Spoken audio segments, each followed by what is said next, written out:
به نام خدا. افسانه آریس و فانوس دلفی. در روزگاری آن که خدایان کوه اولپ هنوز در میان مردم نفوذ داشتند، در دامنه‌های کوه پاراناسوس جوانی به نام آریس زندگی می‌کرد. او پسر یک کشاورز معمولی بود، اما برخلاف جوانان روستا همیشه در فکر چیزهایی بزرگتر از مزرعه و خاک بود.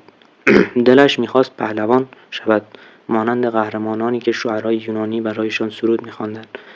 اما آریس یک مشکل داشت. او بیش از حد می‌ترسید.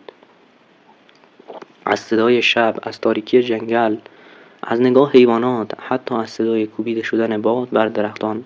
مردم روستا او را دوست داشتند، اما همیشه با لبخندی مهربان می‌گفتند آریس قلب مهربانی دارد، اما دل شیر نه. خبر سایه‌خوار. یک روز کاروانی از شهر دلفی وارد روستا شد و خبر وحشتناکی آورد. در نزدیکی معبد آپولون موجودی تاریک و مرموز پدیدار شده که مردم آن را سایه‌خوار نامیده‌اند. می‌گفتند این موجود شب‌ها مانند دود سیاه از دل جنگل بیرون می‌آید و هر کس از او بترسد حتی لحظه‌ای قدرتش را از دست می‌دهد. برخی می‌گفتند سایه‌خوار همان روح نفرین شده یک سرباز قدیمی است.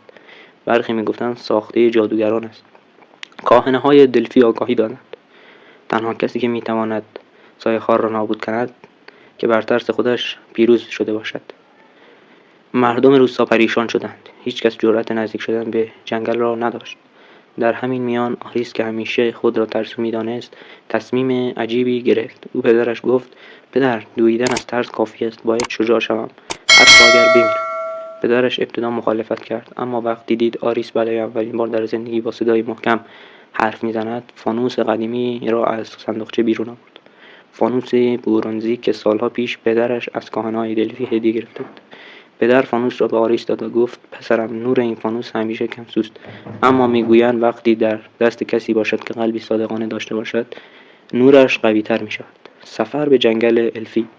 شب‌هنگام آریس تنها و با فانوس کم نور وارد جنگل مه‌آلود شد. بادی سرد می‌وزید و صدای جرجر جانوران از دور شنیده می‌شد.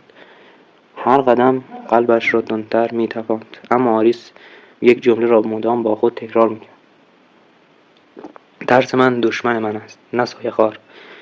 همینطور که پیش می‌رفت مه غلیظتر شد. چند بار احساس کرد چیزی پشت سرش حرکت می‌کند، اما برنگشت تا اینکه به نزدیکی یک چشمه خشک رسید، جایی که مردم گفته بودند سایه‌خوار دیده شده است.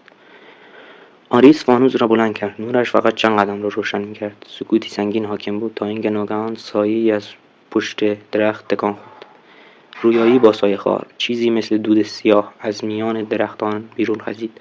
آرام، بی صدا اما عظیم. چشمانش در تاریکی سرخ شد و با صدایی که مثل وزش باد در غار می‌پیچید گفت: تو چرا آمده‌ای؟ آریس لرزید اما پاسخ نداد. برای اینکه دیگر نترسم. هیولا خندید. خنده‌ای که بیشتر شبیه زمزمه مرگ بود. تو که از تاریکی می‌ترسی، از زمزمه شب، از سایه خودت.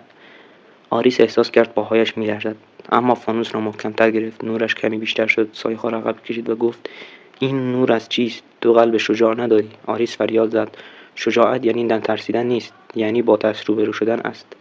سایه‌خوار چنان فریاد کشید شاخه‌های درخت لرزیدند. سپس با سرعت به سمت آریس هجوم برد. نور فانوس کم شد. آریس نفسش را از دست داد، اما با تمام ترسش یک قدم به جلو رفت، نه عقب. در همان لحظه فهمید که هیولا تنها زمانی نیرو می‌گیرد که او عقب نشینی کند. پس چشمانش را بست، فانوس را بالا گرفت و گفت: من از تو نمی‌ترسم. پیروزی نور بر سایه. نور فانوس ناگهان شعله‌ور شد. نوری سفید و خیره کننده که هیچ شباهتی به نور کمسوی قبلی نداشت.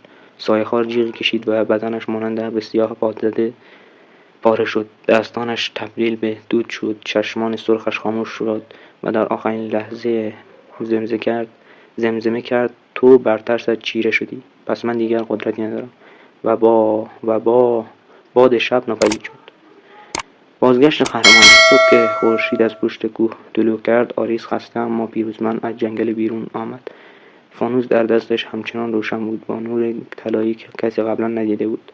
وقتی به روستا رسید، مردم با حیرت به او نگاه کردند. حتی کاهن دلفی از راه رسید و با دیدن فانوس گفت: این همون فانوس مقدس دلفی است که اما تا امروز هیچ کس نتوانسته بود نور حقیقی آن را پیدا کند. آریس با تعجب پرسید: نورش از چیست؟ کاهن لبخندی زد و گفت: از قلبی که بر ترسش پیروز شود. و از آن روز به بعد نام آریس نه به عنوان یک کشاورزاده بلکه به عنوان قهرمان فانوس دلفی در میان مردم یونان نقل شد. داستان به پایان رسید. دوستان عزیز،